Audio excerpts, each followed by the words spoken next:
Hello, good morning, शुभ सकाळ. दिस is me दिशा. तर सकाळी छान असा नाश्ता करून मग अभ्यासाला बसले होते आणि आज घरी एकटीच होते मी. तर जेवायला काय बनवायचं तर पटकन असं होईल असं डाळ खिचडी बनवली होती. आणि ही रेसिपी आहे ती मला मम्मीने शिकून ठेवली, कारण की फास्टमध्ये तीच होते.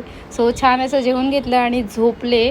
झोपून उठल्यानंतर आम्हाला जायचं होतं हल्दीला. सो छान अशी रेडी झाले आणि हा हल्दीचा लुक तुम्हाला कसा वाटला नक्कीच कमेंट करून सांगा. आणि मला घ्यायला आला होता दादा.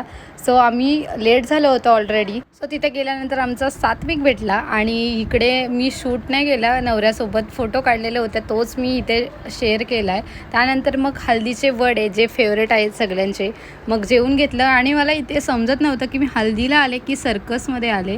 ह्यांचं काहीतरी एक वेगळंच सुरू होतं इकडे. डीजे सुरू झाल्यानंतर आमच्या बाबूचा डान्स कमी आणि ॲक्शनच जास्त होत होते. त्याला नको नको बोललं तरी तो तेच करत होता. त्यानंतर लाईट गेली बट डान्स काय थांबला नाही. त्यानंतर डान्स बघून काय मजा आहे, डान्स करण्यात मजा आहे.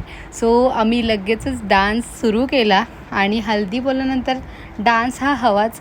सो आम्ही खूप जास्त दमलो होतो नाचून नाचून. सो यानंतर मी काहीच शूट नाही केलं. सो घरी आले. That's it. भेटूया नेक्स्ट ब्लॉगमध्ये. बाय.